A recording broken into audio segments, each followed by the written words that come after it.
સ્વાગત છે આપણી ચેનલમાં। આપણે છેલ્લે પ્રશ્નો પેરેગ્રાફમાંથી પ્રશ્નોના જવાબ મેળવીને આખો વિડીયો આપણે મૂક્યો હતો।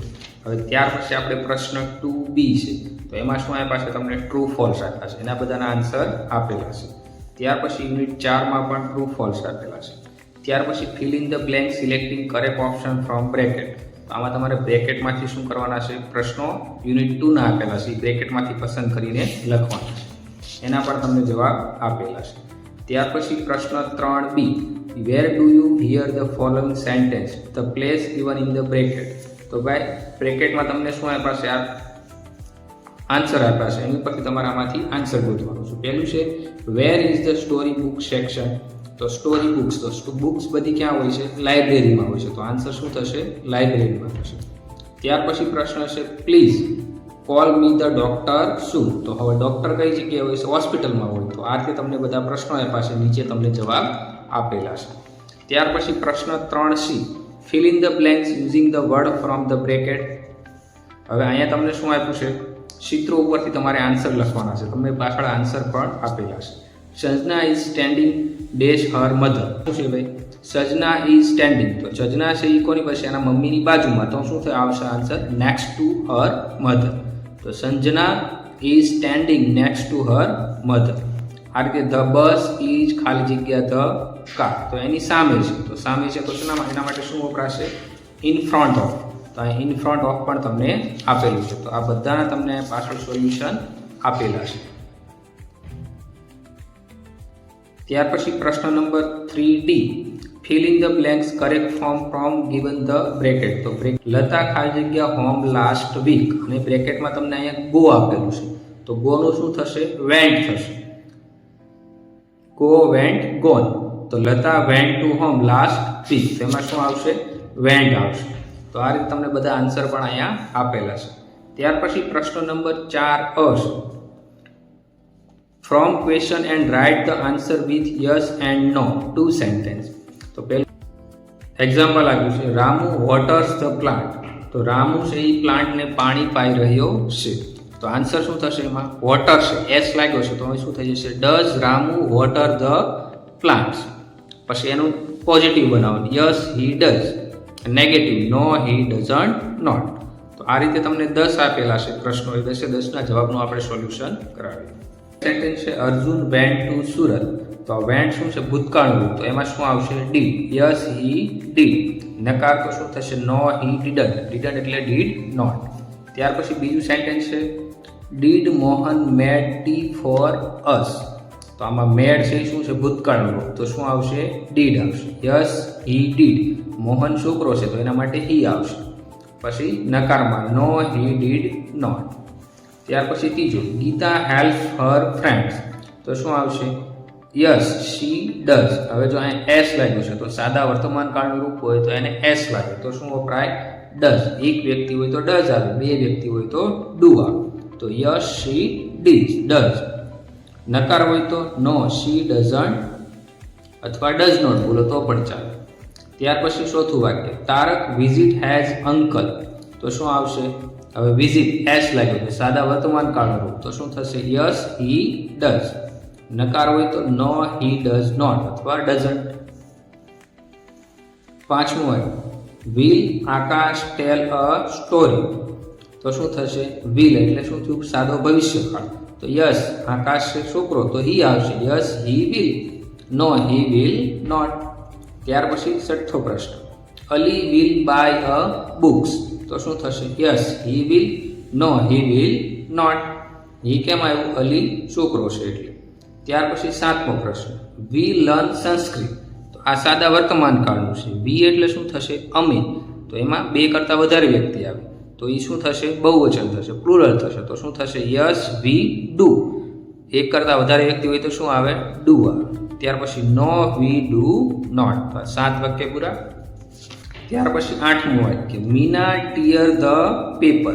હવે ટીયર એટલે ફાડવું થાય, તો મીનાએ પેપર ફાડ્યું, તો આ શું થયું? ભૂતકાળનું થયું, તો શું આવશે? યસ શી ડીડ, ભૂતકાળમાં ડીડ વપરાય એક વ્યક્તિ હોય તો, નો શી ડીડ નોટ, આ નકાર થઈ। 9મું વાક્ય ડઝ સંકેત ક્લીન હેઝ રૂમ, તો સંકેતે એનો રૂમ સાફ કર્યો, પ્રશ્ન પૂછો છો, તો હવે સંકેત એક છે અને અહીંયા ડઝ લાગ્યું તો અહીંયા ડઝ જ આવશે, સાદો વર્તમાન કાળ છે એટલે. તો યસ હી ડઝ. પછી નકારમાં નો હી ડઝન્ટ અથવા ડઝ નોટ, તમે બે બોલી શકો. 10મો ડીડ ઉમા એન્ડ સોનલ. જો ઉમા અને સોનલ બે વ્યક્તિ થઈ ગયા. સિંગ અ સોંગ, હવે બે વ્યક્તિ હોય તો શું આવે? They. Yes they did, no they did not. ત્યાર પછી પ્રશ્ન number 4b, write the answer with yes and no, 2 question. તો આમાં ભાઈ શું આપ્યું છે? Did the teacher scold Kiran. તો આ સ્કોલ્ડ છે એ શું રૂપ છે? સ્કોલ્ડ. તો આનું આપણે ટીચર છે એ કિરણને ખીજાણ, તો એનું શું થશે? પ્રશ્ન, પેલા હકાર વાક્ય બનાવવાનું. યસ શી સ્કોલ્ડેડ કિરણ. ત્યાર પછી નકાર, no she didn't scold Kiran. તો પેલા યસમાં હા કિરણને ખીજાણા, નકારમાં ના કિરણને ખીજાણા નથી. તો આ રીતે 10 વાક્ય આપ્યા છે, 10 એ 10 નું સોલ્યુશન આપણે ચાલુ કરીએ. પહેલું વાક્ય છે does Rashmi like this house. તો શું આવશે હકાર? Yes she likes this house. નકારમાં no she does not like this house. બીજું do the children study at home. હકારમાં શું થાય? Yes they study at home. નકાર they no they do not study at home. ત્રીજો પ્રશ્ન will the teacher punish Yatin. તો યતિનને શિક્ષકે પનિશ કરશે, તો ભવિષ્યકાળ છે. Yes the teacher will પનિશ Yatin. નકાર no the teacher will not punish Yatin. ચોથું વાક્ય will they win the match. તો શું થશે? હકાર yes they will win the match. નકારમાં no they will not win the match. તો નો ધે વિલ લખો તો પણ ચાલે.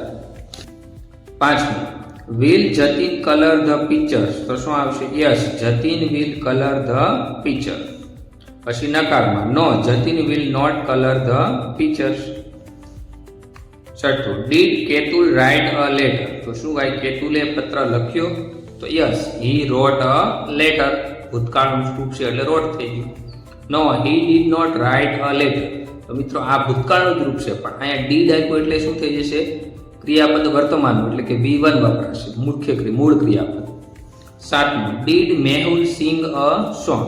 તો yes he sang a song. No he did not sing a song. આઠમું did Sonal draw a rangoli. શું સોનલે રંગોલી દોરી હતી? Yes he drew. જો ડ્રો નું V2 શું થઈ છે? Drew. Yes she drew a rangoli. નકાર no she did not draw a rangoli. નવમું વાક્ય will they farmers sow seeds. yes they will sow seeds. no they will not sow seeds. તો હકાર અને નકાર બનાવવાનું છે. 10મું did the children finish their homework. તો બાળકોએ એમનું હોમવર્ક પૂરું કર્યું? yes they finished their homework. હા તેમણે તેમનું હોમવર્ક પૂરું કર્યું. નકાર no they did not finish their homework. did આવ્યું એટલે વર્તમાન કાળનું મૂળ રૂપ લખી નાખવાનું, finish their homework. ના તેમણે તેમનું હોમવર્ક કર્યું નથી. ત્યારબાદ પ્રશ્ન number 4c, fill in the blank using the word given in the bracket. તો અહીંયા 4 બ્લેન્ક આપી છે, who, what, where અને when થી તમારે ખાલી જગ્યા પૂરી કરવાની. તો આમાં તમે એનું ગુજરાતી કરતા જાઓ અથવા ઇંગ્લિશ સમજતા જાઓ તો સરળતાથી આવે. પહેલી ખાલી જગ્યા છે ખાલી જગ્યા do the children keep there bags. ક્યાં રાખે? તો શું આવે? રાખવા માટે, સ્થળ બતાવવા માટે શું વપરાય? વેર. તો આ વેરની જગ્યાએ આપણે શું લખશું? સ્થળ લખી નાખશું. વેન. વેન શેના માટે વપરાય? સમય બતાવવા માટે. હુ એટલે શું થશે? કોણ થશે. પહેલા આપણે ગુજરાતી લખી દઈએ એટલે સરળતાથી થઈ જશે. ત્યાર પછી વોટ. વોટ એટલે શું થઈ જશે? શું થઈ જશે. પહેલું આપ્યું છે તો ખાલી જગ્યા do the children keep there bag. બાળકોએ તેની બેગ ક્યાં મૂકી? તો સ્થળની વાત છે, તો અહીંયા શું થઈ જશે? વેર. WHERE. ત્યાર પછી બીજું ખાલી જગ્યા do the children play in the evening. તો બાળકો રાત્રે ક્યાં રમે છે? સાંજે ક્યાં રમે છે? તો શું આવશે? સ્થળ બતાવે. ક્યાં રમે છે એટલે સ્થળ છે, તો આમાં શું થઈ જશે? વેર થઈ જશે. WHERE. ત્રીજું ખાલી જગ્યા બ્રિંગ્સ અ લેટર. તો લેટર કોણે મોકલ્યું અથવા કોણ લાવ્યું? તો એમાં શું આવશે? કોણ. કોણ માટે ઇંગ્લિશ શબ્દ કયો વપરાય છે? વુ, તો અહીંયા શું થઈ જશે WHO.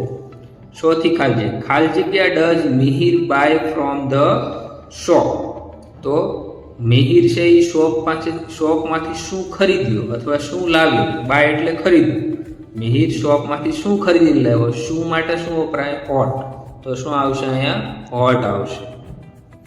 ત્યાર પછી પાંચમું ખાલી જગ્યા does Jugal keep has bag, તો શું કીધું ભાઈ, જુગલે એની બેગ ક્યાં રાખી, ક્યાં એટલે આ સ્થળ થયું, સ્થળ માટે શું આવશે વેર. ત્યાર પછી છઠ્ઠી ખાલી જગ્યા do Raj and Ravi get up every day, તો રાજ અને રવિ સવારમાં દરરોજ સવારે કેટલા વાગે જાગે છે, તો આ સમયની વાત થઈ, સમય માટે શું વપરાય વેન વપરાય, તો આ શું થઈ જશે વેન થઈ જશે. સાતમું ખાલી જગ્યા ડુ ધ ગર્લ્સ ડ્રો, સાતમું શું કીધું છે ખાલી જગ્યા ડુ ધ ગર્લ્સ ડ્રો, તો છોકરીએ શું ડ્રો કર્યું, તો શું માટે શું વપરાય છે આ વપરાશે, તો અહીંયા શું આવી જશે WHAT હોટ. ખાલી જગ્યા sings Bhajan in the morning, તો ભાઈ મોર્નિંગ સવારમાં ભજન કોણ ગાય છે, કોણ માટે શું વપરાય વુ વપરાય, તો અહીંયા ખાલી જગ્યામાં શું થઈ જશે વુ થઈ જશે WHO. ત્યાર પછી નવમી ખાલી જગ્યા ડઝ રામુ સેલ, નવમી તો રામુએ શું સેલ કર્યું અથવા શું સેલ કરશે, તો શું આવશે શું માટે શું આવશે હોટ આવશે, તો આમાં શું આવશે હોટ WHAT. દસમું ખાલી જગ્યા do there farmers go to their field, તો ભાઈ ફાર્મર છે એના ખેતરમાં ક્યારે જાય છે, ક્યારે મતલબ સમય, ક્યારે જાય છે ફિલ્ડમાં, તો સમય માટે શું વપરાય વેન વપરાય, તો WHEN સવારમાં જાય સાંજે જાય એ રીતે સમય. 11 ખાલી જગ્યા do you do exercise in the garden, તો ભાઈ તમે ગાર્ડનમાં ક્યારે એક્સરસાઇઝ કરો છો, તો ક્યારે એટલે સમય પૂછો છે, તો એના માટે શું આવશે વેન, તો આપણે સવારમાં ગાર્ડનમાં એક્સરસાઇઝ કરતા હોય તો સમય માટે શું વપરાશે વેન વપરાશે. ત્યાર પછી ખાલી જગ્યા કિક્સ ધ બોલ, તો ભાઈ બોલને કોણે કિક મારી, તો આ બોલને કોણે ફેંક્યો, તો કોણ માટે શું વપરાય ગુજરાતી આપણું હુ વપરાય, તો અહીંયા શું થઈ જશે WHO હુ. તો આ સાથે આ પ્રશ્નનું સોલ્યુશન પૂરું થાય છે. તો મિત્રો વિડીયો ગમ્યો હોય તો લાઈક કરી દેજો અને ચેનલને આપણી સબસ્ક્રાઈબ કરી દેજો. આ સિવાય આપણે ધોરણ 7ના બધા વિષયનું સોલ્યુશન મૂક્યું છે, પાર્ટ વાઇઝ બધામાં છે, પાર્ટ 1, 2, 3, 4, 5 એ રીતે 10 પાર્ટ સુધી લગભગ બધાનું સોલ્યુશન આપણે મૂકી દીધું છે, તો આગળ વિડીયો જોઈ લેજો. Thank you. નમસ્કાર દોસ્તો, આવા જ વિડીયો જોવા ચેનલને સબસ્ક્રાઇબ કરો.